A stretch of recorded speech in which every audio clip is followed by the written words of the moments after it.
हाँ तो भाई बहुत दिन से पीसी बिल्ड का वीडियो नहीं आया चैनल पे। i5 13 जनरेशन के साथ 3060 हमने करा, उसके बाद i9 के साथ 4080 बिल्ड करा, उसके बाद हमने कुछ AMD की बिल्ड्स भी करी जो थोड़ी फ्लैगशिप लेवल थी। लोगों ने बोला भाई ये बीच का भूल गए क्या, मतलब i7 भाई साहब किधर, इधर पड़े हैं भाई साहब पीछे। और i7 के साथ हमने लगाया 4070 Ti। देखो बजट वाले कार्ड्स हमेशा लेट लॉन्च होते हैं। 3050 लास्ट पीसी पे कितना लेट लॉन्च हुआ था, अभी 4050 का कोई हिसाब किताब लगा नहीं, तो मुझे लगा 4070 Ti आया था। मैंने कहा भाई साहब आओ घुस जाओ इसके अंदर। तो यार i7 13700K हमने इसमें यूज किया है, 4070 Ti यूज किया है, तो ऑब्वियसली एक सस्ती बिल्ड नहीं होने वाली। अप्रोक्सीमेटली 2,30,000 के आसपास की बिल्ड होगी। कंपोनेंट सारे बताऊंगा इसमें मैंने क्या क्या यूज किया है, और इस पर हमने काफी सारी प्रोडक्टिविटी एप्स भी चला के देखी, साथ में 1440p और 4K गेमिंग। भाई 4070 Ti 1,10,000 के आसपास का कार्ड है। मैंने कहा 4K गेमिंग झेल पाएगा। अब झेल पाएगा नहीं झेल पाएगा वो तो इस वीडियो में पता चलेगा। आप स्किप करके आगे मत पहुंच जाना, वीडियो का रिटेंशन खराब नहीं करना भाई वाली बातचीत। तो यहाँ पे कंपोनेंट सुन लो। सबसे पहले हमारा हार्ट जो है हमारा प्रोसेसर i7 13700K, जो हमारा 16 कोर 24 थ्रेड्स वाला प्रोसेसर है, 8 P कोर्स और 8 E कोर्स। एंड इसकी जो मैक्स टर्बो फ्रीक्वेंसी है वो 5.4 गीगाहर्ट्ज तक की है। और बाकी टेक्निकल स्पेसिफिकेशन आपको ऑनलाइन मिल जाएंगी या फिर स्क्रीन पे आ रही होंगी, वीडियो पॉज करके देख लेना। और जिनको इंटेल का P कोर E कोर अभी भी समझ नहीं आया, थोड़ा सा आपको आइडिया दे दूं, यहाँ पे जो 13 जनरेशन है ये रैप्टर लेक प्रोसेसर है, और ये भी हाइब्रिड आर्किटेक्चर बेस्ड है, जिसके अंदर परफॉर्मेंस कोर्स और एफिशिएंसी कोर्स सेपरेट है। एफिशिएंसी कोर्स वहां पे काम आता है जैसे आप सीपीयू पे लो एंड टास्क करते हो, डे टू डे टास्क कर लिए, नॉर्मल मूवी देख ली, जहां पे सीपीयू पे ज्यादा लोड नहीं आ रहा, वो अपने एफिशिएंसी कोर्स को एक्टिव रखेगा, परफॉर्मेंस कोर्स को कम रखेगा, आपका पावर कंजम्पशन कम होगा और आप अपने पीसी से एफिशिएंटली आउटपुट ले पाओगे, ज्यादा गर्मी वगैरह भी नहीं फेंकेगा। फिर आती है पी कोर्स की बारी, परफॉर्मेंस कोर्स। परफॉर्मेंस मतलब वही वीडियो एडिटिंग हो गई, गेमिंग हो गई, जो भी हाई एंड टास्क होते हैं वहां पे परफॉर्मेंस कोर्स जाता है एक्टिव। कह रहे भाई साहब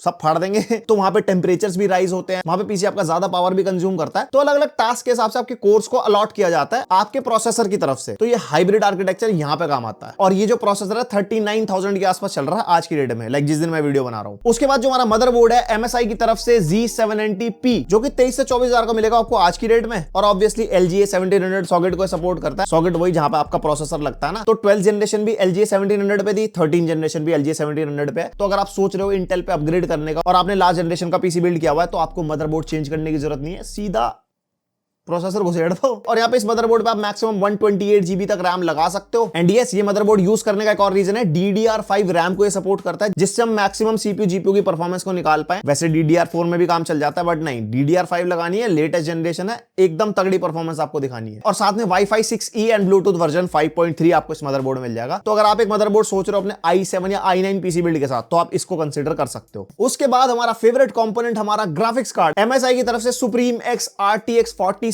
Ti, जो कि हमारा 12 GB का ग्राफिक कार्ड है। अब आप कहोगे भाई 4070 Ti MSI का सुप्रीम एक्स ऐसा अलग क्या है इसके अंदर? सबसे पहली बात, ये 12 GB GDDR6 मेमोरी के साथ आता है, ये तो बेसिक है। और हमारे को इसमें ट्रिपल फैन सेटअप मिलता है, तो आप जितना भी इंटेंस वर्कलोड इस पर डालो, हाई एंड गेमिंग हो गया, high and architecture based 3D modelling rendering, पंखे तेज घूमेंगे, ग्राफिक कार्ड ठंडा रहेगा, लाइफ ज्यादा रहेगी। और इनके पंखों का नाम MSI की तरफ से टोरेक्स फैन 5.0। वो ब्लेड का सीन है, तेज घूमते हैं, ठंडक बढ़िया पैदा करते हैं, बस इतना ही है। और इस ग्राफिक कार्ड का जो वेपर चैम्बर है वो काफी बड़ा है, जो आपकी हीट को लंबे टाइम में अच्छा खासा स्टेबलाइज कर देता है, यानी कि उससे आपकी ग्राफिक्स कार्ड की जो लाइफ है वो बढ़ जाती है। और एक इसका बड़ा हाईलाइट जीरो फ्रोजन टेक्नोलॉजी के साथ ही आता है, यानी कि आपका ग्राफिक कार्ड अगर यूज में नहीं है तो इसके पंखे बिल्कुल मूव करना बंद कर देते हैं, और जो जीपीयू अपना टेम्परेचर मेंटेन रखता है, ज्यादा लाइफ। और यहाँ पे ऊपर सिल्वर कलर की एक सुंदर सी बैक प्लेट भी मिलती है, जो आपके सेटअप में 4 चांद लगा देते हैं। दूर से कोई देखेगा ना ग्राफिक कार्ड कौन सा है, भाई साहब मोटे लेवल का एकदम सुंदर वाला। और देखो सबसे इंपॉर्टेंट चीज वो है हमारी RGB, जो आपको सुप्रीम एक्स में कुछ इस तरीके से दिखाई देगी। और नीचे इसकी स्ट्रिप दे रखी है, जिसकी RGB आप इसके MSI सेंटर में जाके मिस्टिक लाइट में जाके चेंज कर सकते हो, अपने हिसाब से एकदम रंगीनियां मचाओ और ज्यादा FPS पाओ। और हाँ, ग्राफिक कार्ड का प्राइस तो सुन लो, 1,08,000 रुपए चल रहा है जिस दिन मैं वीडियो शूट कर रहा हूँ। बाकी आने वाले टाइम में कम ज्यादा होते रहेंगे प्राइसिंग, आप वीडियो पे फोकस करो, रेट अपने आप देख लेना। और अच्छा खासा प्रोसेसर लगाया तो AIO यूज करना बनता है। यहाँ पे हमने यूज किया है MSI की तरफ से कोर लिक्विड C240, जो कि हमारा 7,500 का AIO है। और यहाँ पे भी FPS की कमी नहीं देनी है, बिल्कुल भी RGB वाला कूलर है, एकदम फुल चकाचौंध जिंदगी। और रैम भी हमने फुल लाइटो वाली यूज करी है। T-Force की तरफ से डेल्टा 16 GB की 2 स्टिक लगाई है, टोटल 32 GB रैम है, और ये 6400 मेगाहर्ट्ज क्लॉक स्पीड वाली रैम है। एंड ये जो कॉम्बो है इसकी प्राइसिंग 24,000 के आसपास मिलेगी। और ये जो रैम है 32 GB लगाने का रीजन है कि कहीं पे भी बॉटल नेक ना हो रैम मेमोरी की वजह से, तो जो CPU और GPU अपनी मैक्सिमम परफॉर्मेंस दिखा पाए, आप तक सही परफॉर्मेंस पहुंचे। बाद में आप पीसी बिल्ड वगैरह करोगे, आप इन चीजों में कॉस्ट कटिंग कर सकते हो अपने पॉकेट के हिसाब से। और यहाँ पे जो कमरा है जिसके अंदर ये सारी चीजें बैठी हैं, मतलब जो हमारी कैबिनेट है, वो हमने यूज करी है फ्रैक्टल की तरफ से फोकस 2 RGB। लाइटें जरूरी है सर। यहाँ पे कैबिनेट के अंदर हमारे को बढ़िया स्पेस मिलती है केबल मैनेजमेंट वगैरह के लिए। अच्छा खासा एयर फ्लो आपको मिल जाएगा। 2 140 mm के फैन आपको यहाँ पे मिल जाएंगे और ये ARGB फैंस है। आप जब कनेक्ट करोगे मदरबोर्ड से तो उसी के सॉफ्टवेयर से लाइटिंग चेंज कर सकते हो। जैसे इसका मिस्टिक लाइट है MSI का, तो पता है ना। और ये ऊपर की तरफ 240 mm का AIO सपोर्ट करता है, लेकिन अगर आपको 360 mm वाला लगाना हो तो आप फ्रंट में लगा सकते हो। फ्रंट में हमने इसके स्टॉक फैंस लगा रखे हैं जो ARGB वाले।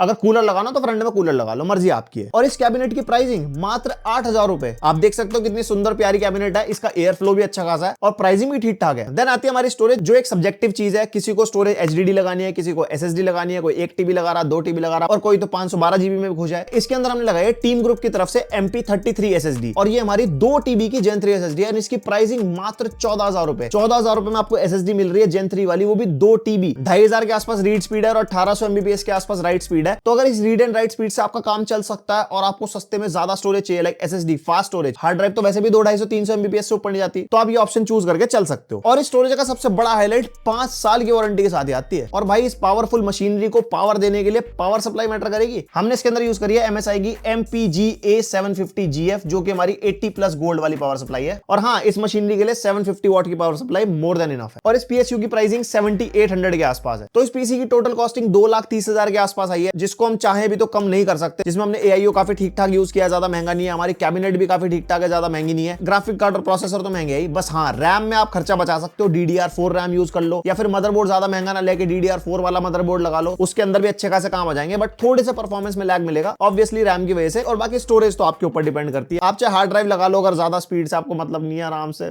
मजे वाली लाइफ चल रही है, वेट कर लेंगे, कोई दिक्कत नहीं है। अभी ये सुंदर सी पीसी बिल्ड है, इसके जरा क्लोज लो से शॉट निकाल ले हमने, दिखावेबाजी वाले, उस पे नजर डाल लो।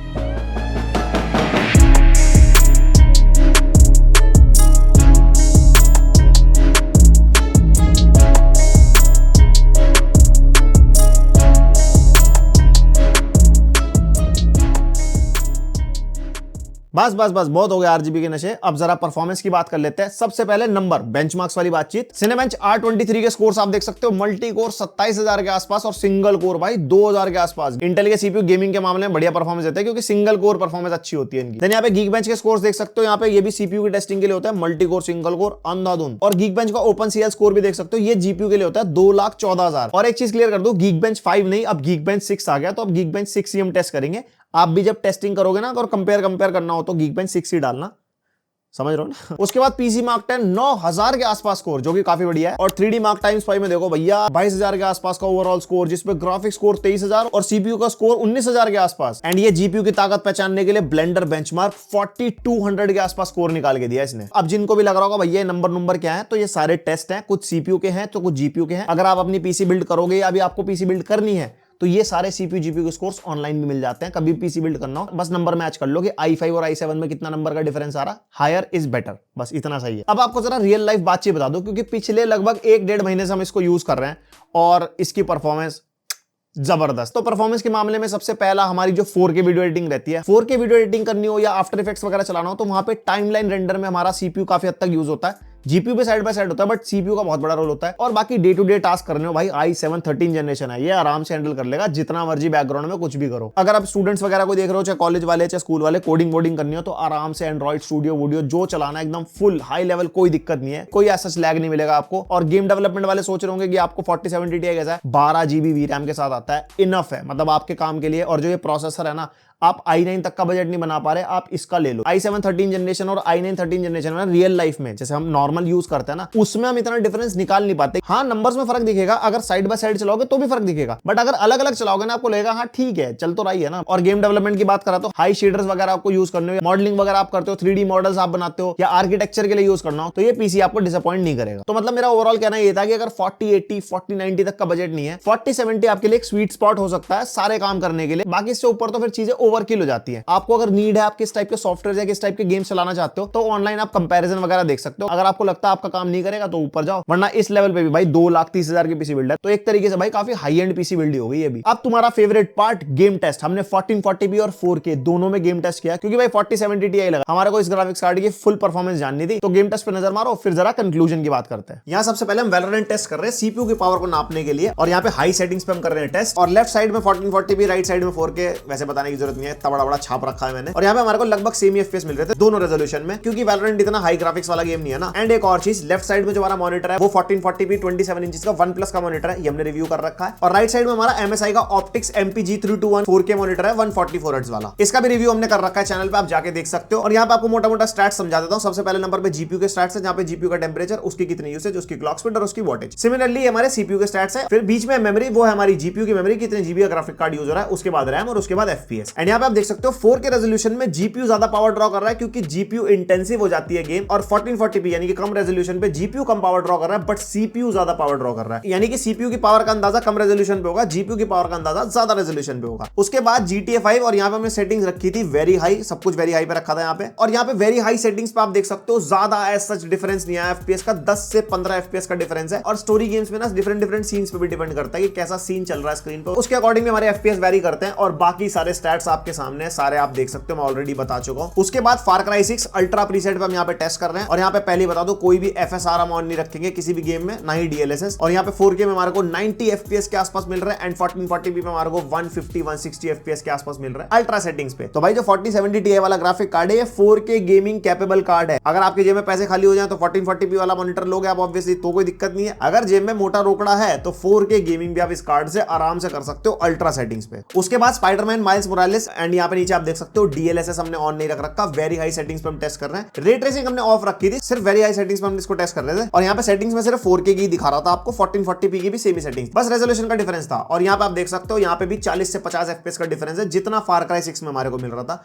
एंड उसी के अकॉर्डिंग जीपीयू की पावर ड्रॉ आप देख सकते हो, सीपीयू कैसे कैसे पावर ड्रॉ कर रहा है, उससे आप अंदाजा लगा सकते हो। और बाकी सारे स्टैट्स आपके सामने, आराम से 4K में गेमिंग वाला पीसी बिल्ड आपकी करवा देगा, कोई ऐसी दिक्कत वाली बात नहीं है। उसके बाद Call of Duty Warzone 2.0 test करना तो बनता था, और यहाँ पे हमने क्वालिटी प्रीसेट को रखा था एक्सट्रीम पे, और अपस्केलिंग मेथड कोई यूज नहीं करा, यानी कि कोई DLSS वगैरह नहीं ऑन किया हमने। और यहाँ पे भी उतना ही डिफरेंस हमारे को मिल रहा है, लगभग 50 से 60 FPS का। और ई स्पोर्ट्स गेम तो मैं हमेशा कहूंगा कि आप लो रेजोल्यूशन पे खेलो, ऑब्वियसली यहाँ पे FPS मैटर करते हैं, बट ज्यादा FPS वाला मॉनिटर भी होना चाहिए, यानी कि 60 हर्ट्ज के मॉनिटर में लो रेजोल्यूशन पे खेल रहे हो। और यहाँ पे आप देख सकते हो परफॉर्मेंस अच्छी खासी 4K में परफॉर्मेंस दे रहा है, खेलने लायक FPS है। अगर आप कंपेटिटिव गेमिंग करना चाहते हो तो मैं रेकमेंड करूंगा 1080p या 1440p पे खेलो, ज्यादा FPS पे। उसके बाद जरा जीपीयू की जान निकालने के लिए RDR2 हाईएस्ट पॉसिबल सेटिंग्स, और भाई DLSS हमने ऑन नहीं करा, यहाँ पे DLSS को रखा था हमने ऑफ। एंड यहाँ पे आप साइड बाय साइड देख सकते हो, बेंचमार्क वाला गेम है तो बढ़िया दिखाई देगा एकदम साइड बाय साइड। यहाँ पे डायरेक्ट 40 से 50 फ्रेम का डिफरेंस आ रहा है यहाँ पे। और बाकी गेम तो भाई 4K में भी अच्छी खासी प्लेबल है। बाकी अगर आपका मन है तो DLSS वगैरह भी आप यूज कर सकते हो, उसके अंदर क्वालिटी अगर यूज करोगे